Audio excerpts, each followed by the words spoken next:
योगी आदित्यनाथ जिनके जो बिल्कुल आंख में पट्टी बांध करके टहल रहे हैं, जब जान ही नहीं रहेगी तो आप इलेक्शंस का करेंगे क्या कि लोग एक्सेप्ट नहीं करेंगे कि हाँ एक प्रॉब्लम है। नमस्कार दोस्तों, उम्मीद है आप सब होंगे ठीक ठाक और फिटफाट।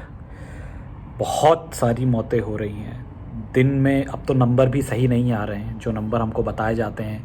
उत्तर प्रदेश की बात कर लें अगर तो नंबर बताए जाते हैं 200 से 250 300, लेकिन एक एक शहर में करीब 200 से 250 मौतें हो रही हैं। और अगर ज़िलों की बात करें तो उसमें 300 से 400 तक भी मौतें जा रही हैं, जिसका कोई फिगर नहीं है, किसी के पास कोई नंबर नहीं है। ये तभी समझ में आता है जब लोग अपने वीडियो डाल करके बताते हैं कि यहाँ पर इतने लोग पर घंटे 7 8 10 15 बॉडी जल रही हैं। बहुत ही भयावह स्थिति है और एक ही चीज़ इसे रोक सकती है, घर में रहना। लेकिन इससे ज़्यादा ज़रूरी बात यह है कि सरकार आखिर कहाँ दिख रही है पूरी बीमारी में और इस पूरे प्रोसेस में जो इस कंट्री ने झेला है पिछले कम से कम 2-3 हफ्तों से, उसमें सरकार एक्चुअली कहीं नहीं दिख रही।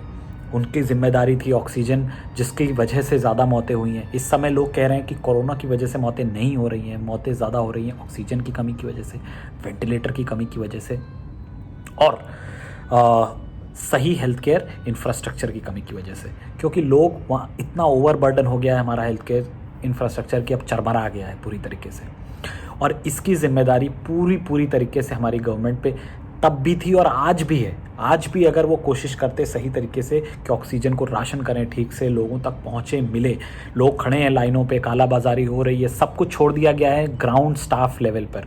और जब ग्राउंड स्टाफ लेवल पे सब कुछ छोड़ दिया जाएगा तो स्ट्रैटेजिक एंगल पूरा ख़त्म हो जाता है और वही शायद हो रहा है इस समय यूपी में। स्पेशली अगर मैं बात करूँ तो पहले एक टीम 11 थी, वो 11 लोगों के आईएएस बैठ करके पता नहीं साल भर उन्होंने क्या चर्चाएं करी कि आज स्थिति में पहुंच गया पूरा प्रदेश। और अब टीम 9 बना दी गई है क्योंकि 11 से नहीं संभल रहा था, तो छोटा करके और पिन पॉइंट डिस्कशन करने की बात कही जा रही है। लेकिन इस सब से होना तब तक कुछ नहीं है जब तक कि लोग एक्सेप्ट नहीं करेंगे कि हाँ एक प्रॉब्लम है। योगी आदित्यनाथ ने क्लियर वर्डिक्ट दे दिया कि कोई प्रॉब्लम है ही नहीं। तो जब प्रॉब्लम को आप एक्सेप्ट ही नहीं कर रहे हैं तो आप सोल्यूशन की तरफ बढ़ेंगे ही नहीं।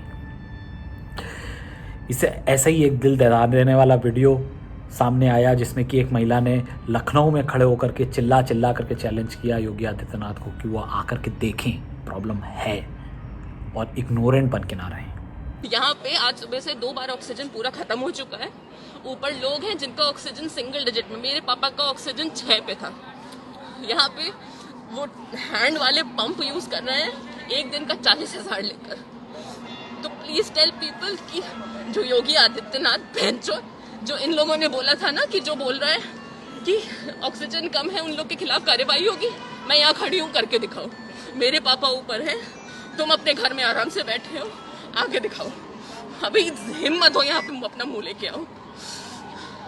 और इस सबसे भी बड़ी प्रॉब्लम यह है कि हम आज भी इलेक्शंस पे ही फोकस्ड बैठे हुए हैं। जब जान ही नहीं रहेगी तो आप इलेक्शंस का करेंगे क्या, ये समझ नहीं आता।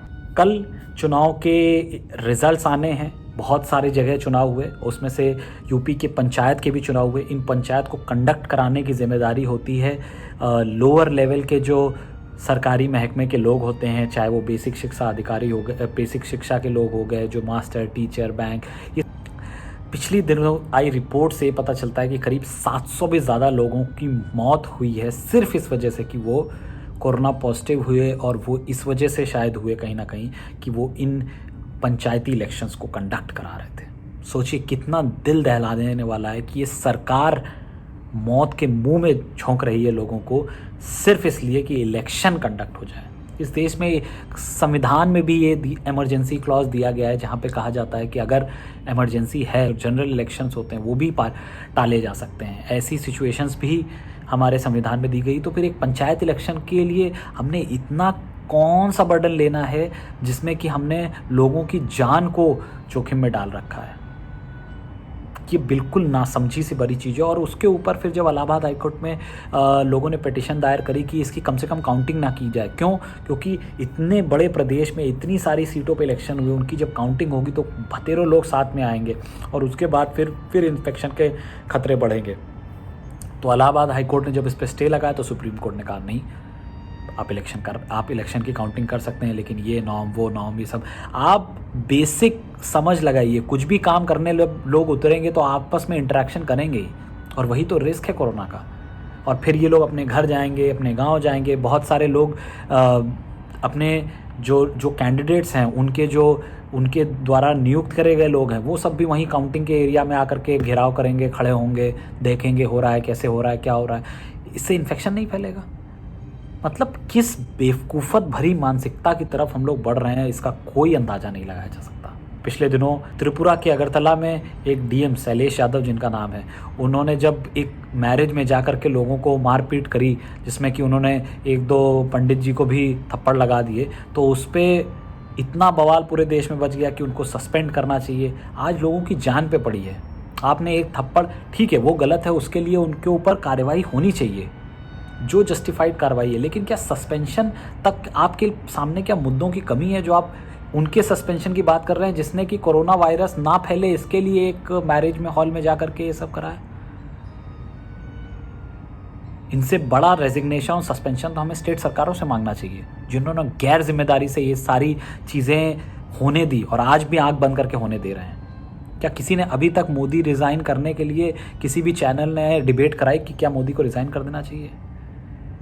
क्या किसी भी चैनल ने डिबेट कराई कि योगी आदित्यनाथ, जो बिल्कुल आंख में पट्टी बांध करके टहल रहे हैं, उनके ऊपर रेजिग्नेशन उनका मांगना चाहिए? क्या किसी ने अब तक इस पर बात करी?